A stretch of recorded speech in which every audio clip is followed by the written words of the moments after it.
Welcome back again to the Fedrix lens. Rome took the obelisk into empire. Christian Rome did something even more revealing. It kept it. That is what makes this chapter so important. If the story ended with pagan Rome, the obelisk would still belong mainly to the old imperial world. But history did not stop there. The city changed. The sacred order changed. The center of authority changed. And yet the obelisk did not disappear with that change. It remained not untouched, not unchanged, but reframed. That is the real transition of Episode 4. When Christian Rome inherited the monumental remains of the ancient world, it faced problem powerful civilizations face again and again. What do you do with symbols from an older order that still carry scale, prestige, and public force? You can destroy them. You can ignore them. Or you can absorb them. Christian Rome often chose absorption over simple erasure, and the obelisk is one of the clearest examples of that choice. This is where the story becomes more subtle than a simple tale of old versus new. The obelisk did not return to Egypt, it did not vanish into ruin, and it did not remain a neutral leftover from a dead world. It entered a different sacred grammar. That is why the phrase pagan to Christian matters. Not because the stone changed shape, but because the world around it changed meaning. By the late 16th century, under Pope Sixtus V, Rome was not simply managing ancient remains. It was reorganizing sacred and urban space with intention. Sixtus V understood the city as something that could be ordered, clarified, and monumentalized under Christian authority. Roads mattered, sightlines mattered, ceremonial centers mattered, symbolic focal points mattered. Monuments were not just old objects sitting in the city. They could still do work. And the obelisk was one of the most powerful monuments available. This is where Domenico Fontana enters the story as well. The engineering achievement involved in relocating and raising the Vatican obelisk under Sixtus V was not a small act of preservation. It was a public demonstration of organized power. It showed that Christian Rome could take one of the great monuments of the ancient world and place it within a newly ordered sacred center. The move mattered. The ritual frame mattered. The symbolic claim mattered. Because this was not only about saving a stone, it was about reauthorizing it. That is the heart of Episode 4. The obelisk survives because it is given a new center, a new reading, and a new claim on public meaning. What had once stood inside Egyptian sacred order, and later inside Roman imperial order, could now stand inside Christian Rome as part of a different vision of authority. The monument remained upright, but its custody changed again. That is how continuity often works in history. Not by freezing symbols in place, but by taking them into new systems strong enough to reinterpret them. And Christian Rome was exactly such a system. This is why we should avoid flattening this chapter into a simple destruction narrative. It is true that the Christianization of Rome involved conflict, replacement, and new priorities. But the obelisk was not simply rejected as pagan contamination. It was too powerful, too usable, too monumental. Instead, it was redirected.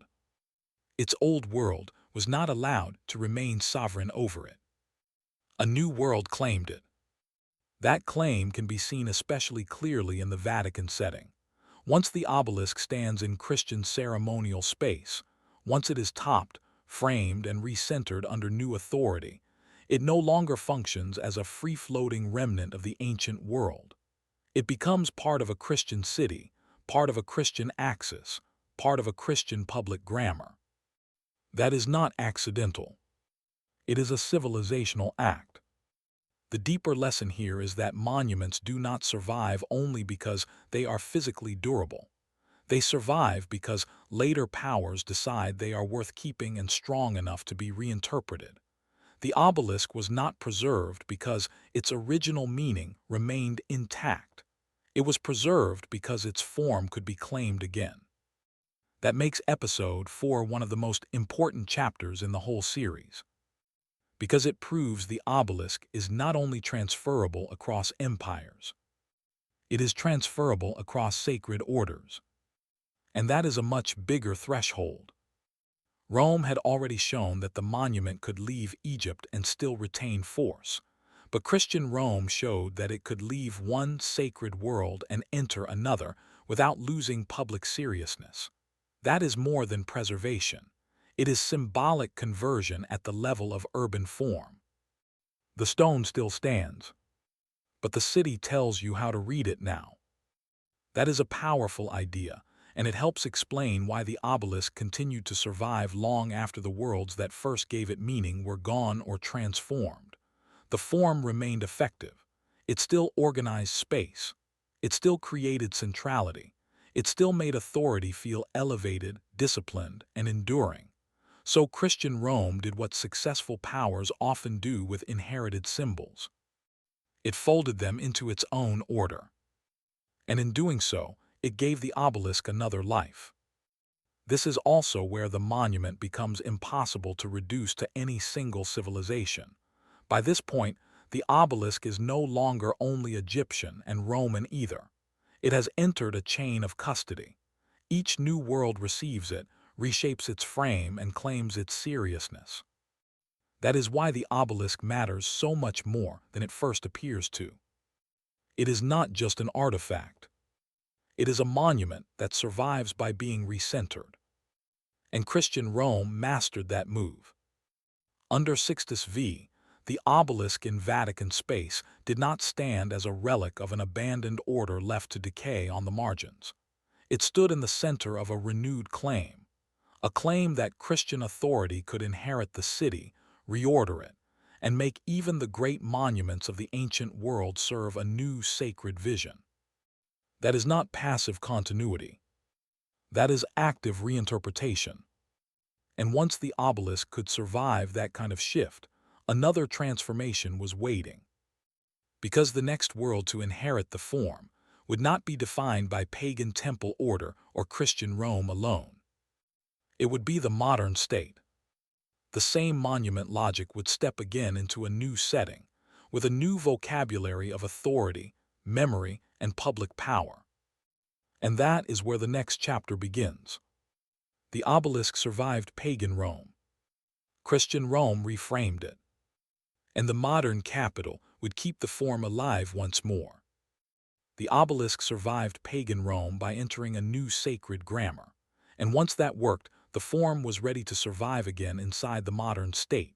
If this video made you see the world a little differently, go ahead and smash that like button, drop your thoughts in the comments, and subscribe for more. Don't forget to turn on the notification bell so you never miss a new upload. Let me know down below, what should I cover next? I appreciate you all so much.